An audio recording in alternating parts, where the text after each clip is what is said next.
Hello everyone, welcome to my channel Fervid Talks. This is the first ever video I'm uploading, and today I'm going to be speaking about the recently released Marvel Cinematic movie Black Widow. Black Widow is the first Marvel movie to release after 2 years due to the ongoing pandemic, and it's the first ever movie to introduce you to the Phase 4. Like the title of the video says, I'm going to discuss whether this is the best superhero solo movie ever made or is it another mediocre average movie. So we'll speak more about that, and before that, please make sure you hit the subscribe button and turn on the notification bell so you receive regular updates of my videos when I upload it. And one spoiler warning, this video is going to be filled with a lot of spoilers. If you don't want to get anything spoiled, make sure you watch my next video which I'm uploading in a day or two about Black Widow, same movie, but it's going to be a non-spoiler one. So the spoiler warning is given. Let's start with the video. So if you have to describe Black Widow in one word, it was a great movie. It was a great movie. Some people are telling it was bad, some people tell it is the best thing to happen in Marvel. No, it was a great movie. It could have been better, and I think because we have waited for 2 years without any Marvel movies, although we got many TV shows, but the Marvel movies we were missing them.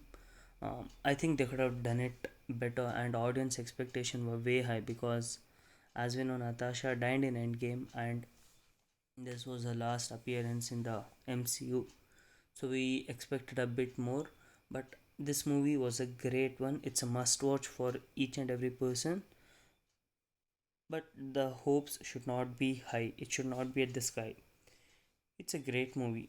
So let's speak about the characters in the movie. We'll speak about the first lead, Natasha Romanoff, being played by the most beautiful Scarlett Johansson, who's playing Black Widow since 10 years in the Marvel Cinematic Universe, and as usual, she's nailed her performance. I think she has done the best performance in her whole career in MCU for 10 years. And yeah, as it's her last performance in MCU for now, hopefully, it was a great one. We totally miss her seeing her in MCU again. But the person who's playing her sister, Elena Belova, uh, being played by Florence Hugh, she rocked it. She stood out more than Natasha. Natasha was great. Elena was better than great. Like, it was so good. You'll fall in love with her character, the way she speaks, the way she mimics other, the way she mocks, her sarcasm. Like, I think no one could have played that character better than Florence Hugh. She is going to be a great addition to MCU, and I hope seeing her more in the future projects. And we'll speak about that in the end of the video whether she's going to appear again or not. So the next character is Alexei Aka Red Guardian, played by David Harbour, who's known for his performance in Stranger Things. He's done a great performance. Nothing much to say about his character. His jokes landed perfectly. Few emotional scenes he's acted out great. Um, I hope to see him in the future movies. Like, we did not get to know a lot about him. It was a good character. The next character is Melina. Melina is being played by Rachel Weisz, and she also did a great performance. The her character also, as same as the Red Guardian, we wish to see more of it because this was the last movie of Natasha and introduction to Elena. They concentrated on those two characters more than anyone in the movie. All were given attention, but Natasha and Elena were given more attention in the movie. So we spoke about all the main characters in the movie, all the heroes as we call them. Now let's speak about the villain of the movie, who's called Dreykov. Dreykov is the guy who's gotten reference since Avengers 1 by Loki. Where in the investigation chamber he says Natasha killed Dreykov's daughter, and they do speak about that in this movie. That character is played by Ray Winston. um, the character was good, the acting was good, but his Russian accent did not land. It was missing. They could have had someone to play the character, someone else. So the Russian character Russian because their accent is totally different. They could have had someone else to play the character. So now we spoke about Dreykov. We have another villain in the movie, Taskmaster, which fans were expecting a lot. Like, Taskmaster is one of the biggest villains in the comics. If anyone has not read the comics, Taskmaster is like Deadpool, more evil and more cunning kind of thing. Taskmaster is a different character, and in MCU they totally played him in a different way. In comics, he's it's being played by a guy. But spoiler alert! Again, this is a major spoiler for the movie. In this movie, Taskmaster is being played by Dreykov's daughter, who's being mind controlled by the Red Room. So the character is played by Olga Quar. I'm really sorry, I'm bad with the names. Let's call her Olga. She does not have, like, she may have hardly one or two dialogues in the movie, not much appearance in the movie.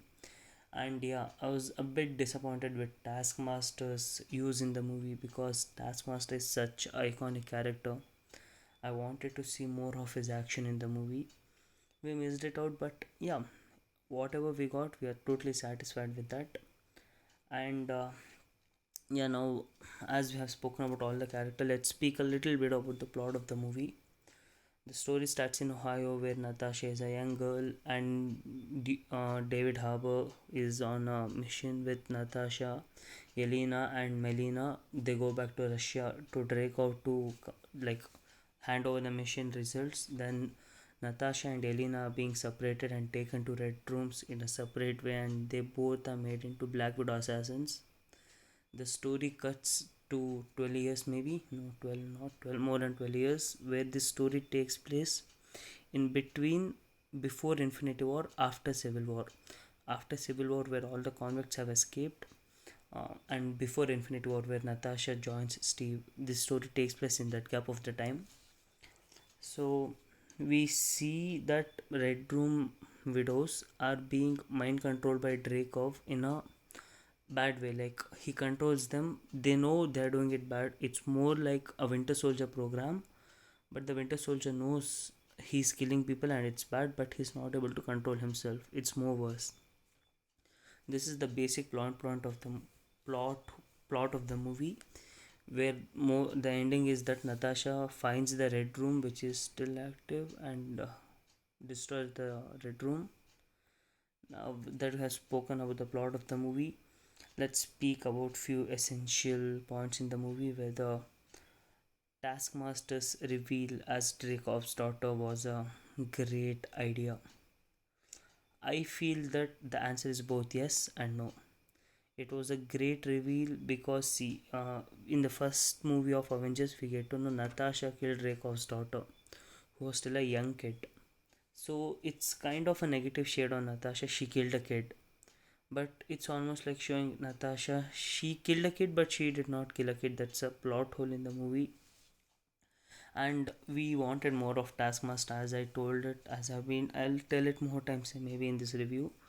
We wanted more of Taskmaster. Taskmaster was not enough in this movie, and Dreykov's character, as I told, the performance was a bit poor, and Yelena's jokes land perfect. Like, she stands out in the movie. Her Russian accent, her wittiness is like, we we got another great character for future of MCU. And is this the best superhero solo movie ever made? No, this is not. This is a good superhero solo movie. It could have been better, but thank God it's not any bad. It's good. It's, if you ask me how good is it out of 10, I'll tell it's 8, 8.4. 8.5 is not bad, but Natasha origin character superhero solo movie, we expected a lot. Fans were expecting too much from 10 years. We have seen her in a small minute characters as a third character, fourth character in Avenger movies. So we hope to see a lot, but we can't do anything. Now let's get to the end credit scenes of the movie, which was like whole. It was end credit scene was too good. Like, in the end credit scene, Yelena goes to see Natasha's grave.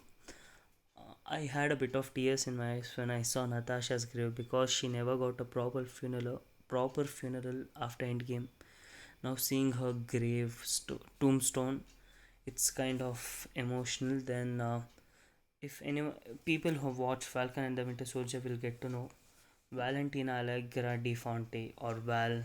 She appears in the end credit scene where we get to know she has hired Yelena as her one of her assassins. She has already hired, as you know, US agent, and now she has Yelena, and she gives her a task of killing Hawkeye. That she tells Yelena that Hawkeye was responsible for Natasha's death, so Yelena should kill Hawkeye. And this is kind of a mysterious thing because how does Yelena know what happened in Vormir? That's a kind of mystery that's going on. Like Yelena is a very, we have not been revealed much about her character, and this was a total clean setup for Hawkeye series. Maybe in the upcoming Hawkeye series, which is going to release in the spring of next year, it's mainly going to focus on Hawkeye training Kate Bishop to be his future, like he's going to be her mentor, and Yelena hunting Hawkeye, and they both facing, like it's going to be a teacher student combo fighting a villain. Maybe they're going to portray Yelena as a villain, then she realizes Hawkeye was not the reason. I don't know how it's going to play out, but this may be the overall plot line. But there was one huge plot hole in the movie of the Black Widow. This was like, I I spoke to many other people about this. No one got how this is going on. At the end of the movie, except Natasha, Yelena, Alexei, and Melina, they leave in a flight. And Thunderbolt Ross also makes an appearance in the movie twice, where he comes to capture Natasha. But in the end, she almost surrenders to him. They show her like Thunderbolt Ross comes and Natasha is not escaping. But they cut to the frame 1 week later, or I just don't remember. I watched it 2 to 3 days ago. Maybe 1 week later, she totally has dyed her hair blonde and she's taking a Quinjet to go to Captain America or Steve Rogers. So that was not well explained. That was like a huge plot hole in the movie, and few action scenes were overdone. As people say, Fast and Furious is the franchise which overdoes action. The action in this movie was a bit overdone, not much, but little bit. Like few car crashes which happens in the movie are too brutal for Natasha to survive because she's not a superhuman. She's just an ordinary human who's being trained in Red Room. They don't have superhero strength. So overall, this movie, it was a great introduction to Phase 4, a great end to Natasha's character. We got a great character into MCU. Yelena, she's gonna rock it. Whoever has not watched the movie, I'm totally telling you to watch the movie. I refer you this movie. This is a great one. It's a great one. I bet you Yelena is gonna be your favorite by the end of the movie, except Natasha. Natasha, you can't dislike her. Scarlett gave her best in the last movie, in her MCU last movie. So that's it about the movie Black Widow. There is gonna be another non-spoiler video for this. It's gonna come out very soon. Make sure you subscribe to the channel, hit the bell icon, and watch my videos. Thank you for watching it, and this is my first video. If there's any mistake, please forgive me. I'm still starting. Thank you all.